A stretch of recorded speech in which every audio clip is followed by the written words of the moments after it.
Bon, quand tu vois tout ça, toutes ces belles images, tu te dis peut-être que c'est inaccessible, que le métier de magicien professionnel, c'est réservé à une élite, aux magiciens qu'on voit à la télé. C'est ce que je croyais aussi pendant plusieurs années, quand j'ai commencé. Car mon grand-père était pas magicien, j'avais zéro artiste autour de moi pour me guider, pour m'accompagner. Et honnêtement, je pensais même pas que c'était un vrai métier. Pour autant, comme tu le vois, c'est possible.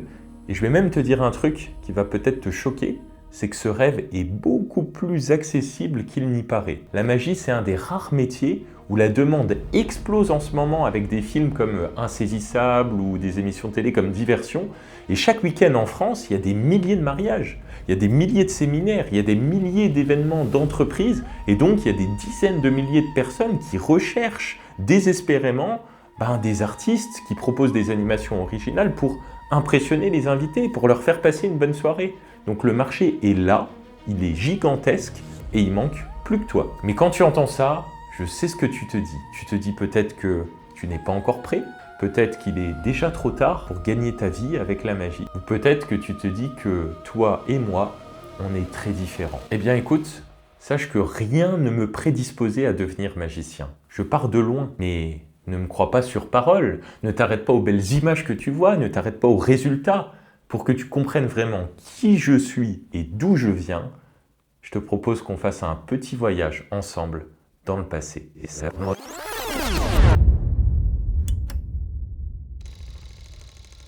J'ai grandi à Commercy, une petite ville de campagne du nord-est de la France. Parents séparés dès la naissance. Enfant, j'étais pas vraiment ce petit gars confiant que tu vois là à l'écran. J'étais plutôt le gamin timide au fond de la classe, celui qui a la gorge nouée dès qu'il doit se présenter, celui qui sent sa voix trembler quand il doit faire un exposé. Adolescent, je passe mon temps sur YouTube à regarder des vidéos de sport extrême et de développement personnel. Et je ressens au fond de moi que j'ai du potentiel. Mais c'est comme si j'étais emprisonné à l'intérieur de moi-même. Alors début du lycée, envie de briller, envie d'impressionner, je découvre la magie sur YouTube. Un jeu de cartes, un repas de famille, tout le monde applaudit, la vie me sourit. Je ressens un mélange de fierté, l'envie de me dépasser, l'envie de percer, plus de secrets. J'ai peut-être trouvé la recette de la liberté. Puis c'est l'heure d'aller à la fac, départ à Metz. Tous mes potes partent à Nancy et je me retrouve tout seul dans cette nouvelle ville livrée à moi-même. Et j'ai un déclic. Je me dis, dans cet endroit, personne ne me connaît. Je peux être qui je veux. Alors je choisis d'être monsieur le magicien. Première soirée étudiante à l'IUT, nouvelle vie, nouveaux amis, et je me sens de plus en plus épanoui. Premier spectacle, premier cachet, 70 € de gagné en faisant ce qui me fait kiffer. Première conférence, première rencontre de magiciens professionnels. Certains me tendent la main, d'autres deviennent des copains. Tout va bien quand tu es le débutant qui reste dans son coin. Mais j'ai un feu en moi et je veux pas m'arrêter là. Et un jour, une idée me traverse la tête. Et si je pouvais commencer à vivre de la magie? Et si je pouvais rentabiliser ces milliers d'heures passées à m'entraîner, ces centaines d'euros dépensés en accessoires truqués? Alors je choisis d'intégrer ce monde des magiciens. Je pensais trouver une nouvelle famille. Mais très vite, au lieu d'être accueilli, j'ai été jugé. J'ai été bafoué dans ma vulnérabilité de débutant. Telle une secte bien sélecte, on m'a claqué la porte-nez. On a dénigré mon travail sans même y avoir assisté. Et ils étaient plus vieux, plus expérimentés. Et honnêtement, ça m'a fait douter. Et s'ils avaient raison, et si c'était pas fait pour moi, et si j'étais pas assez bon, assez beau, assez confiant, assez habile pour toucher ce rêve du doigt, j'avais une rage au fond de moi. Mais les mots ne sortaient pas. Alors, plutôt que de parler, j'ai choisi de m'entraîner 10 fois plus dur. Couper, mélanger, empalmer, recommencer. Je suis devenu une machine. Je connaissais tous les secrets, des centaines de DVD consommés. Techniquement, j'étais fin prêt. Mais dans la vraie vie, il se passait rien. Mon téléphone ne sonnait pas, mon agenda restait vide. J'étais devenu un peu le champion du monde de ma chambre. Et pourtant, si j'avais su ce que je sais aujourd'hui, j'aurais gagné des années. Et c'est justement pour ça que j'ai créé ce que je vais te présenter dans quelques instants à la fin de cette vidéo. Mais juste avant, revenons à notre histoire. Le vrai déclic, la gifle qui m'a réveillé, je l'ai eu un soir à Paris dans un café-théâtre bien connu. J'étais là en terrasse et il y a le magicien officiel, le magicien professionnel qui vient nous voir à notre table et j'ai qu'une hâte, c'est qu'il sort son jeu de cartes. Mais 2 minutes après qu'il ait commencé, j'ai qu'une hâte, c'est qu'il range ses cartes. on voit les manipulations, il n'y a pas d'histoire, il n'y a pas de personnage. Je me dis, mais qu'est-ce qu'il fait là, à être payé dans cet endroit, alors que, en toute honnêteté, en toute humilité, je suis bien meilleur que lui techniquement. C'est un fait. Mais pourtant, lui, il est payé, et moi, je suis là à le regarder. Pourquoi pas moi? Et c'est là que j'ai compris le vieux secret des vieux du métier qui ne voulaient pas me donner. Le problème, c'est pas mes cartes, le problème, c'est que je jouais à un mauvais jeu. Mais cette rencontre m'a finalement quand même donné beaucoup d'espoir. Et je me suis dit, et si c'était possible de vivre de ma passion? Et si c'était possible d'être payé juste pour émerveiller les gens? Alors tu ne le sais peut-être pas, mais je viens d'une famille modeste. Mon restaurant étoilé, quand j'étais enfant, c'était la cafette du Cora. Alors je peux te dire que quand ces idées me traversent l'esprit, une part de moi n'y croit pas vraiment. Alors je regarde une énième vidéo de David Laroche et il dit un truc qui me redonne espoir. Je ne sais pas réellement ce qui est possible ou pas, alors je choisis d'agir comme si tout était possible. C'est à ce moment-là que tout s'accélère. Je suis en BTS, mais je vais plus en cours. J'accumule en une seule année 100 demi-journées d'absence. En fin d'année, la CPE me convoque même dans son bureau. Alors je peux te dire que j'étais pas très à l'aise. Donc j'entre, j'arrive, tu vois, je toque à la porte, elle dit entrer. Monsieur Pieta, j'ai cru comprendre que vous êtes magicien, c'est bien ça? Oui. J'ai entendu parler que vous faites de l'hypnose aussi. Oui. Est-ce que ça vous tenterait d'animer notre spectacle de fin d'année? Combien vous prenez en termes de cachet? Et c'est à ce moment-là que j'ai vraiment compris. Ce spectacle, c'était pas seulement un spectacle, c'était un signal, un appel. Si même la CPE du BTS me propose de faire un spectacle plutôt que de me réprimander pour toutes ces absences répétées, c'est un signe de la vie. C'est vraiment à ce moment-là que mon ascension a commencé. J'ai investi mes premiers revenus gagnés dans la création d'un site web, ce qui m'a permis d'avoir mes premiers événements d'entreprise, mes premiers partenariats avec des agences, mes premiers contrats à long terme avec des restaurants de la région, mes premiers billets gagnés juste avec un jeu de cartes. Et plus j'avançais, plus je comprenais que le problème, ça n'avait jamais été mes cartes.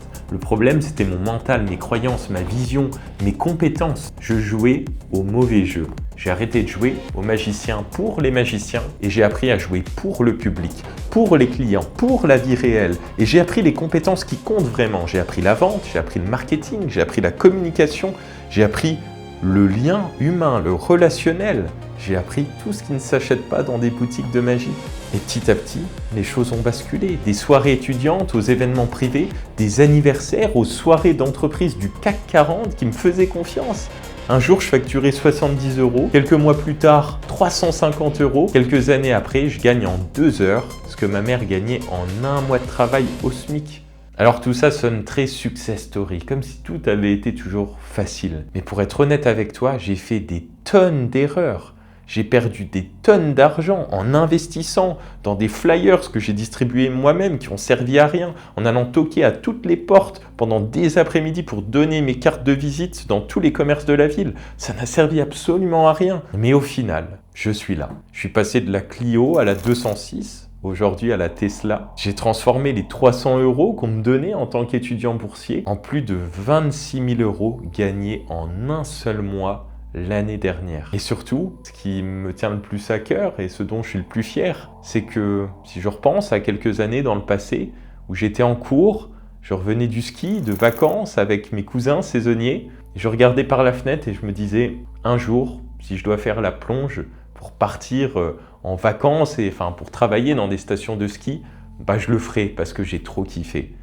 Et aujourd'hui, je voyage chaque année gratuitement dans différentes stations de ski et même dans d'autres destinations, dans différents endroits du monde, et tout ça gratuitement, encore une fois avec un seul putain de jeu de cartes qui me permet de vivre tout ça. Et si je te raconte tout ça, c'est pas pour briller, c'est pas pour me la péter, c'est pour que tu te demandes, toi, derrière cet écran, tu en es où, toi, actuellement? Tu en es où? Parce qu'à un moment donné, j'ai sans doute été un peu comme toi. Peut-être que actuellement, tu es ce passionné qui s'entraîne des heures dans sa chambre, ce technicien qui cherche la perfection, ou ce mec qui connaît tous les secrets. Peut-être que tu connais des dizaines de tours, mais que tu es bloqué et que ton seul public, c'est ta femme, tes enfants ou ta mère. Par manque de résultats, peut-être même que tu essayes de te rassurer en te disant que tu es trop vieux, qu'il est trop tard, tu n'es pas la bonne personne pour apprendre cet art. Peut-être aussi que tu as déjà dépassé toutes ces étapes, que tu commences déjà à vivre de ta passion, mais qu'il te manque un vrai plan d'action pour passer au niveau supérieur. Alors, si tu t'es reconnu dans ce que je viens de te dire, si tu as envie que les choses changent cette année, si tu ressens au fond de toi ce feu intérieur, ce potentiel que tu n'as pas encore totalement exploité, alors écoute bien la suite, car j'ai quelque chose de très important à t'annoncer. Mais juste avant, je dois être brutalement honnête avec toi. J'ai pas de baguette magique. Je peux pas faire le chemin à ta place. C'est à toi de le parcourir. Je peux te le montrer, je peux te donner la carte, la boussole, les chaussures, on peut partir en randonnée, mais je peux pas gravir le sommet à ta place. Alors, personnellement, j'ai perdu des années à tâtonner tout seul, à essayer de tester, à me perdre, à tester différentes directions. J'ai vécu des tonnes de moments gênants, inconfortables par manque de méthode structurée. Et en même temps, comment ça aurait pu être autrement? En 10 ans, la situation n'a toujours pas changé. Si tu veux vivre de la magie aujourd'hui, tu as deux voies possibles. La première, c'est de lire seul de ton côté le livre de David Stone, écrit il y a plus de 20 ans, qui est très bon, mais qui date un peu. Ou la deuxième, c'est de dépenser plus de 10 000 € au double fond pour acheter ton diplôme de magicien. Et il y en a une troisième, bonus, c'est de devenir champion du monde de magie et d'avoir des agents qui vont te trouver des dates. Mais si tu es comme moi et que tu as plein de passions dans la vie et que tu n'as pas envie de passer ton temps à faire uniquement de la magie, qu'il y a quand même d'autres choses qui te tentent, eh ben, c'est pas forcément la voie qui te correspond. Donc c'est exactement pour ces raisons que j'ai créé le premier programme de mentorat Magicien Pro. C'est le raccourci que j'ai jamais eu et que tu peux prendre, que tu peux emprunter. Le principe est simple, je te coach en tête-à-tête durant 12 semaines, je deviens ton mentor, ton guide stratégique pour t'aider à atteindre tes objectifs ambitieux. C'est toi qui fais le taf, mais moi je te donne la boussole, la carte et le plan d'action. Pour postuler, pour être sûr d'avoir des candidats vraiment motivés, je vais ouvrir pendant 48 heures seulement les portes, les candidatures, et après je les fermerai pour une durée indéterminée. Alors pour finir cette vidéo, si tu ressens au fond de toi que c'est peut-être fait pour toi et que cette année tu as envie de faire passer ton art, ton activité de magicien à un autre niveau, eh bien je t'invite à cliquer sur le lien dans la description ou si tu es déjà sur la page de présentation, à postuler si les portes sont ouvertes. Je te dis à tout de suite de l'autre côté du miroir. Ciao!